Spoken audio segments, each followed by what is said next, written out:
tugas kayak gini orang awam harusnya. Tapi memang ya, yang beratnya adalah di ego. Betul. Beratnya adalah di ego. Tugas kita sebagai murid harusnya begitu. Jangan malah, Ustadz, apa pendapat Ustadz tentang ceramah Ustadz Fulan bin Fulan di menit ke-21 detik ke-15 ceramah yang berjudul ini di YouTube. Dia mengatakan begini-begini. Ini tanya bukan cari kebenaran, karena dia sudah tahu ini dua ulama, ini berbeda. Iya. Jadi mereka ya mencari konflik, itulah salah satu bahaya. menunggangi medianya jatuhnya. Motong-motong ceramah Ustadz disebarkan supaya kemudian orang memahami secara berbeda apa yang seharusnya tidak keluar dari konteks. Juga sama dosa besar. Kita bisa nggak sih kayak gitu? Ya asik sekali gitu. Bisa nggak sih agama kita nanti dibawa duduk ngobrol yang nyantai? Ini kata kita Kayak bisa begini, sambil ngopi, Ustadz air putih, saya kopi. Ini tapi beda pendapat kita. Beda pendapat kita dalam berdebat. Tapi kok bisa ya, berubah? beda pendapat kadang-kadang. Ya daripada mikirin itu, yuk mikirin bagaimana cara saudara-saudara kita di pelosok.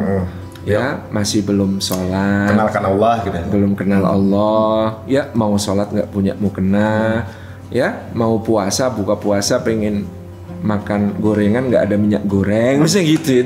Itu penting untuk dipikirkan. Jadi umat ini harus berlatih memikirkan sesuatu yang prioritas.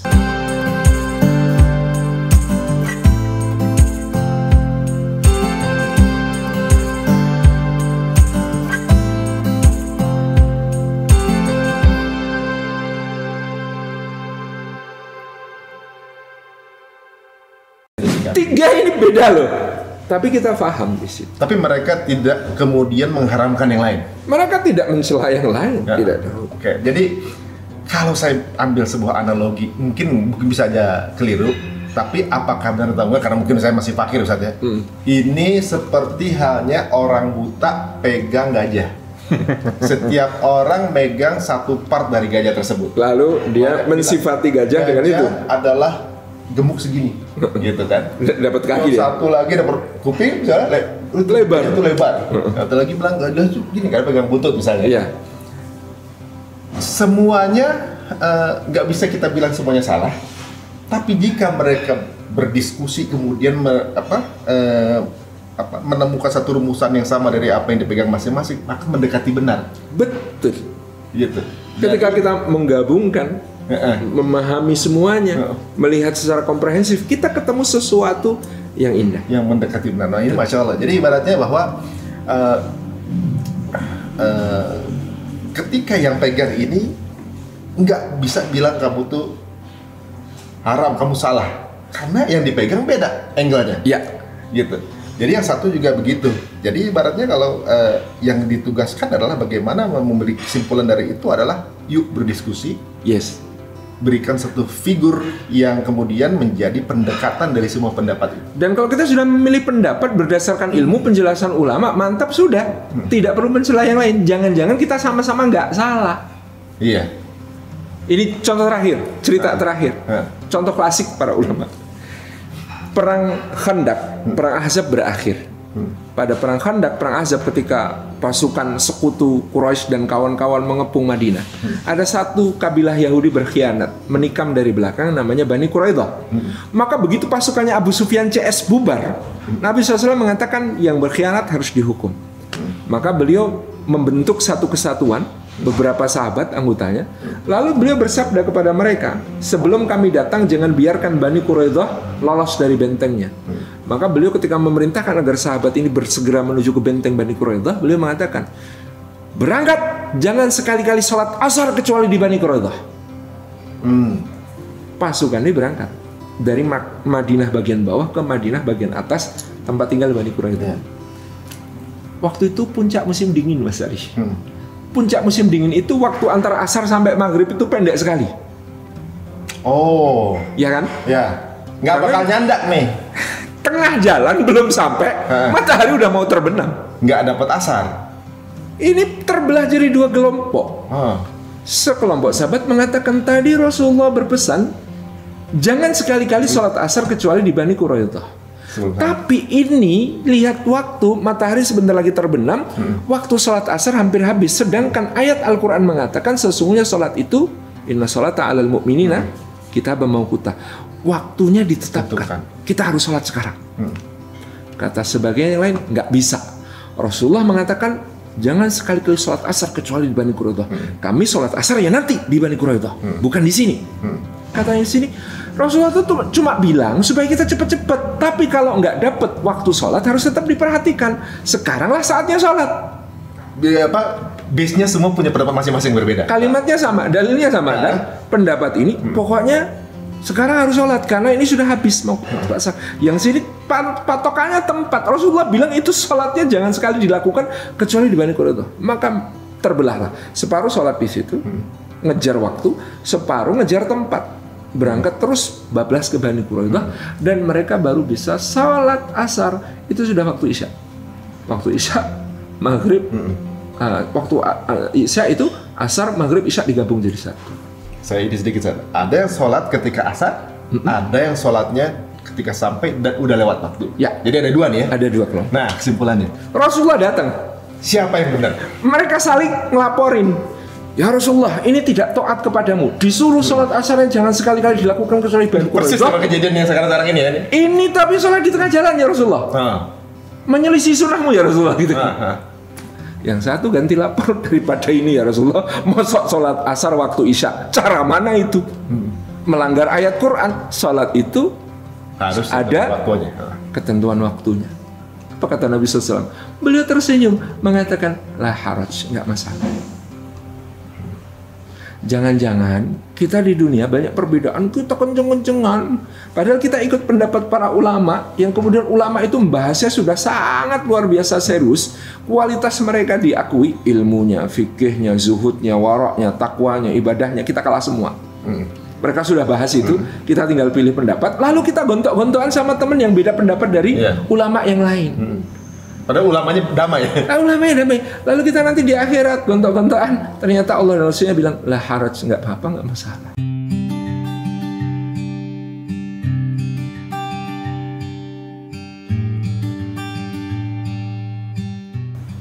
Kan rugi gontok-gontokan. Iya, betul. Nah itu jadi gimana Ustaz? Nggak ada masalah. Dua-duanya nggak masalah. Alasannya? Dua-duanya memahami perkataan Rasulullah SAW menurut pemahaman mereka. Nah, itu dia teman-teman semua. Dan itu tidak disalahkan. Tidak ada yang disalahkan Rasulullah SAW. Masya Allah. Jadi tidak salah. Makanya tadi saya bilang, dalam fikih ini tepat, ini lebih tepat. Dalam akidah ini hak, ini batil. Jangan istilah akidah dibawa ke fikih. Bahaya. Okay. Ini luar biasa nih. Ya, rumusnya adalah jangan masukkan akidah karena fikih. itu kan. Jadi ibaratnya gini. Dua-duanya melakukan tersebut, niatnya yang satu gak mau ketinggalan waktu, yang satu mau patuh sama Rasulullah. Yes. Jadi niat tersebut yang membedakan. Dua-duanya jadi. Tapi dua-duanya niatnya baik. Ini Masya Allah teman-teman semua. Kadang-kadang kita dari posisi kita berada membedakan angle pandangan kita. Dan kadang-kadang kita merasa yang nggak sepaham itu salah. Kayak saya duduk sama Ustadz, saya tulis angka 6, Ustadz lihatnya 9. Padahal fisik benda itu sama. Ini luar biasa teman-teman. Menunjukkan bahwa manusia ini, ya kita tuh bodoh banget. Saya jadi pengen cerita terakhir Mas. Janji ini terakhir. Memang seru Ustadz sebenarnya. Ini Ustadz jadi 5 episode Ustadz. Iya. Lumayan ini. Terserah mau berapa episode. Jadi ada cerita ini. Ini Ibnu Abbas radhiyallahu anhu, habrul ummah, dijuluki sebagai sumber ilmunya umat, dijuluki sebagai turjumanul Quran, sang penafsir Al-Quran paling otoritatif. Itu Sayyidina Abdullah bin Abbas radhiyallahu anhu, sepupu Nabi SAW. Dia junior, karena ketika Rasulullah wafat usianya baru 10-an tahun. Oh, iya. Ada sahabat junior lain yang ketika Rasulullah wafat usianya baru sekitar 14 atau 15 tahun. Lebih tua dikit. Namanya Zaid bin Thabit. Oh iya. Asli Madinah. Zaid bin Thabit adalah sahabat jenius, mempelajari bahasa Ibrani lengkap sampai dari peribahasa-peribahasanya, kata-kata sehari-harinya, sampai dagelan-dagelannya, jok-joknya, tahu dalam 14 hari. Ngerian. Ini dua ulama di kalangan sahabat yang sangat dihormati. Mereka beda pendapat soal waris. Zaid bin Thabit berpendapat begini, kalau bagian cucu ketika tidak ada anak adalah sama dengan bagian anak, maka kebalik. Kalau bagian kakek, kalau bagian kakek ketika tidak ada bapak adalah sama dengan bagian bapak, maka bagian cucu ketika tidak ada anak adalah sama dengan bagian anak. Ya, jadi lengkap. Ya. Kata Ibnu Abbas, ana ubahiluhu, aku nggak terima, aku mau bermubahalah sama Zaid. Gimana dia bisa menganalogikan hal seperti itu padahal tidak sama keadaannya? Jumlah bapak ke kakek itu tertentu, pasti satu. Jumlah anak ke cucu itu tidak tertentu, bisa banyak banget. Kok ini bisa dianalogikan ke sana? Kalau jumlah bagian untuk kakek ketika tidak ada bapak adalah sama dengan bagian bapak, kata Zaid, maka bagian cucu ketika tidak ada anak adalah sama bagian dengan anak. Padahal jumlahnya belum tentu sama. Jumlahnya nggak sama. Kata Ibnu Abbas, nggak bisa begini. Lalu ada kejadian. Apa tuh? Saudaranya Ibnu Abbas, kerabatnya Ibnu Abbas meninggal dunia. Ketika mau membagi warisnya, maka terjadi persoalan, yaitu harus pilih mau pendapat Ibnu Abbas atau pendapat Zaid bin Thabit. Nah, gimana? Nah, ini saudaranya Ibnu Abbas meninggal. Ketika warisannya mau dibagi, harus milih mau pendapat Ibnu Abbas atau pendapat Zaid bin Thabit. Ibnu Abbas kemudian bilang, almarhum selama hidupnya ngajinya ke Zaid bin Thabit, jarang-jarang datang ke majelis saya. Ini unik banget ini. Maka kata Ibnu Abbas, panggillah Zaid bin Thabit ke sini untuk menghitungkan warisnya. Beliau begitu? Karena dia tahu, karena Ibnu Abbas tahu, ini selama hidupnya ngajinya lebih banyak ke Zaid bin Thabit daripada ke saya. Masya Allah. Maka panggillah Zaid bin Thabit untuk menghitung warisnya. Zaid bin Thabit datang, dihitungkan warisnya. Karena Zaid bin Thabit tahu ini adalah saudaranya Ibnu Abbas, Zaid ngitungnya pakai pendapat Ibnu Abbas. Allahu Akbar, ini keren banget. Pakai pendapatnya Ibnu Abbas.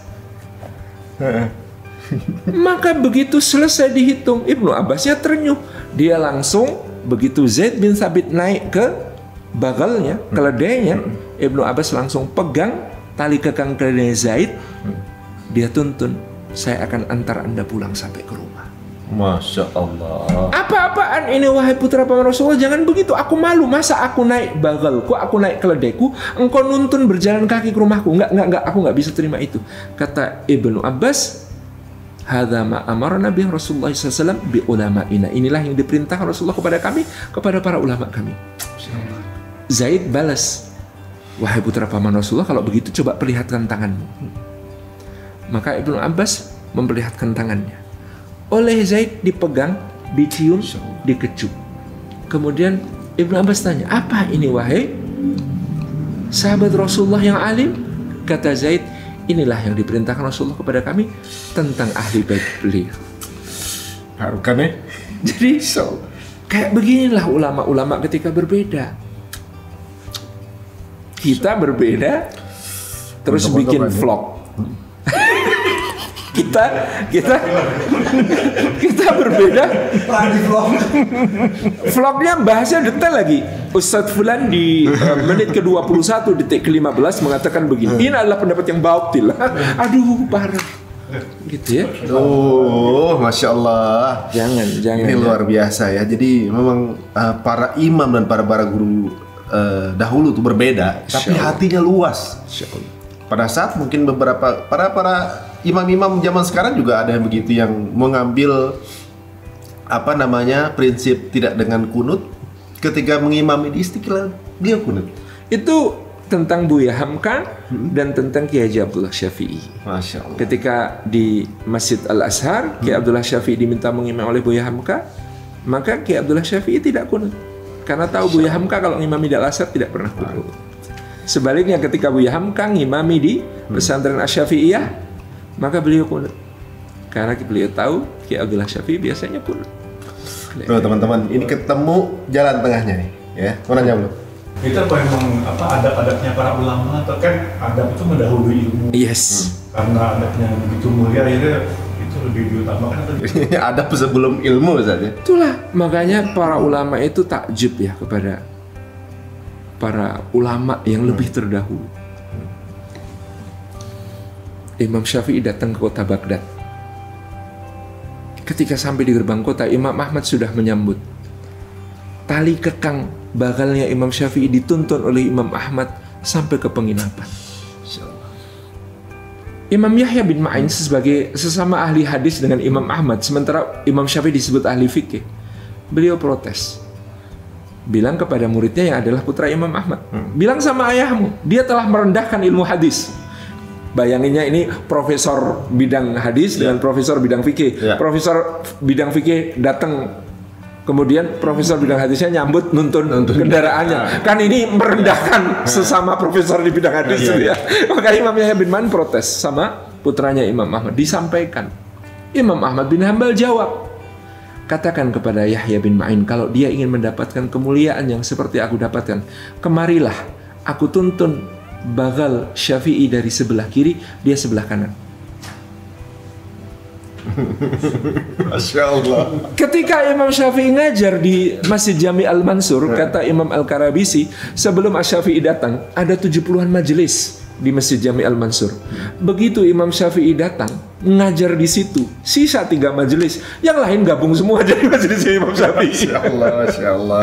Maka di saat seperti itu Imam Syafi'i kan kedudukannya di Baghdad begitu dihormati.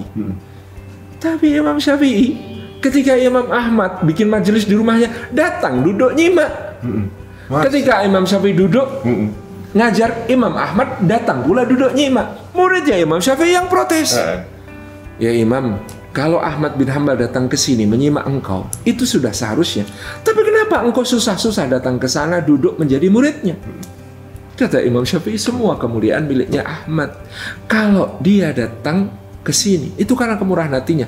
Kalau aku datang padanya, itu karena keutamaan. Tawadunya nih, aduh, biasa. Masya Allah. Jadi yang mungkin kalau kita ngerasa pendapat kita paling benar gitu, itu kayaknya kalau kita lihat kisah-kisah seperti ini, kita tuh indah ya. Iya, kita belum mendengar kisah ini sampai akhirnya mungkin kita punya terlalu keras. Ada muridnya Imam Syafi'i namanya Yunus bin Abdul A'la. Murid tapi usianya deket-deket dengan Imam Syafi'i. Duduk membahas masalah, berdebat panjang.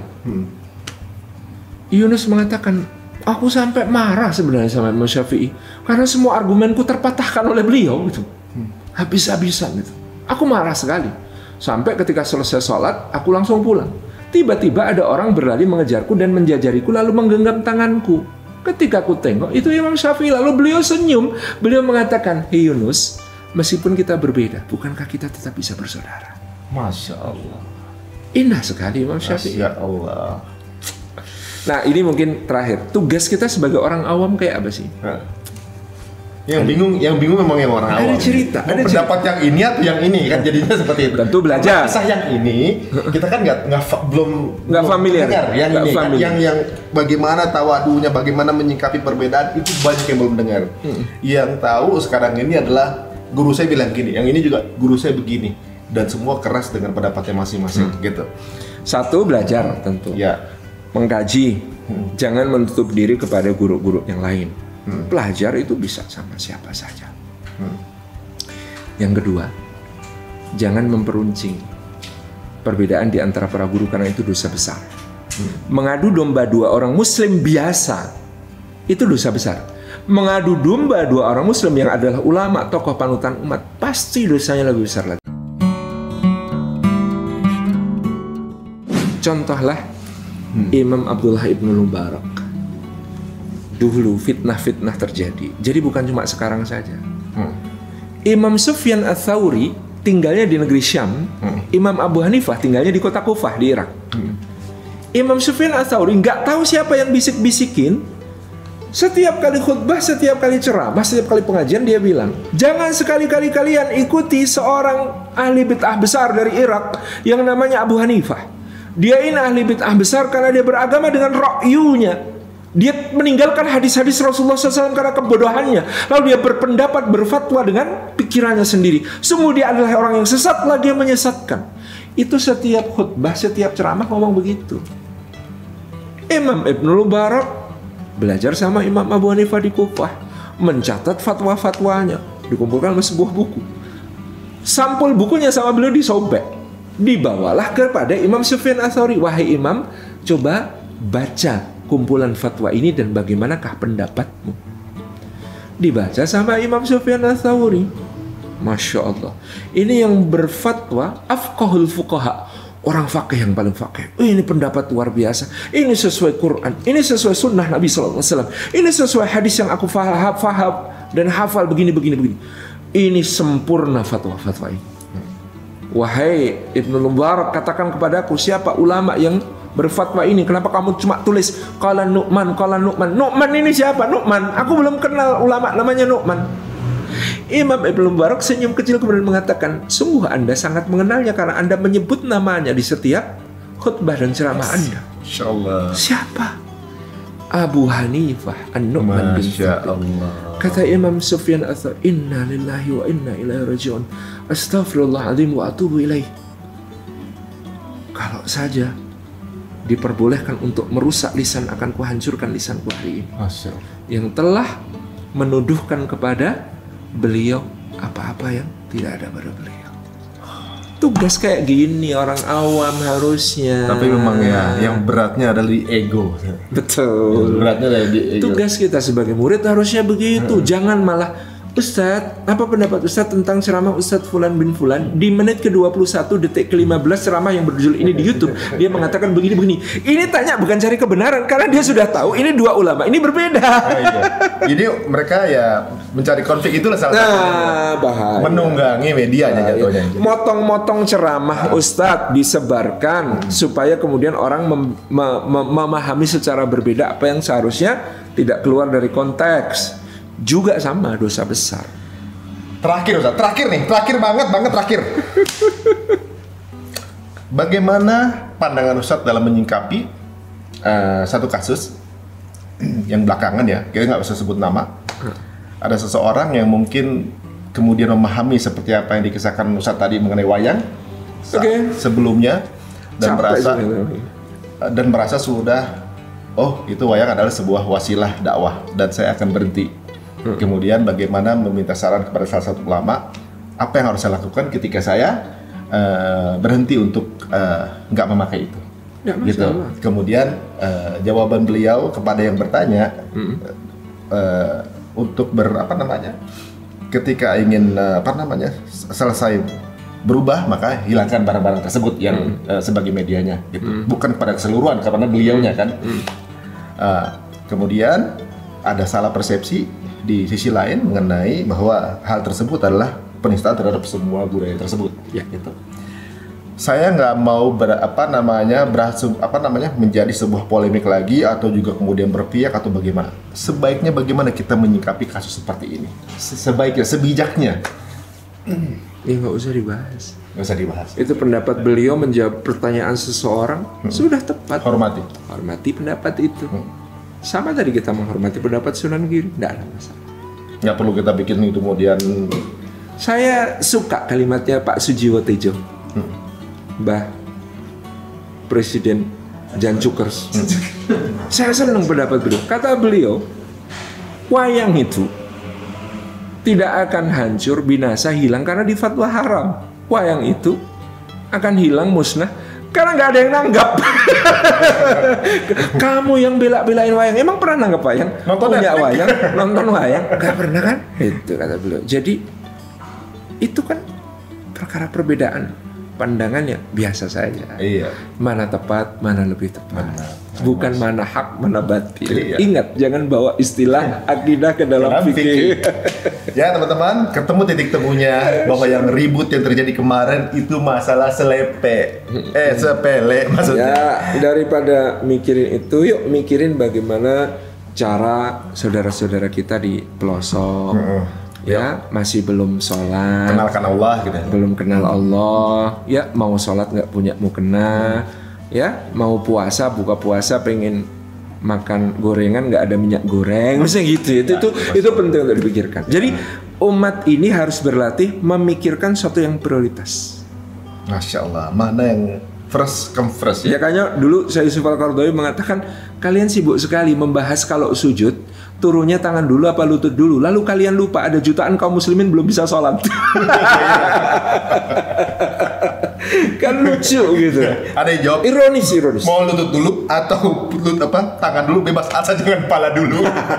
Itulah makanya prioritas gitu. Ya, ini saya juga mungkin berterima kasih sama teman-teman juga dari teman-teman musyawarah ya. Kalau teman saya itu waktu diajak juga tuh ngerasa bahwa di musyawarah itu isinya macam-macam, Ustaz. Oh, asik gitu. Ada NU, ada Muhammadiyah, ada Salafi, ada Jemaat Persis. Tabligh. Tapi bisa ngobrol. Asik. Jadi kadang-kadang celah-celahannya, lu banyak dengerin musik sih lu, ada satu gitu. Maka sekali-kali nyanyi dong gitu. Tapi bercandanya tuh jadi bercanda. Wah, bagus. Bercanda yang apa namanya?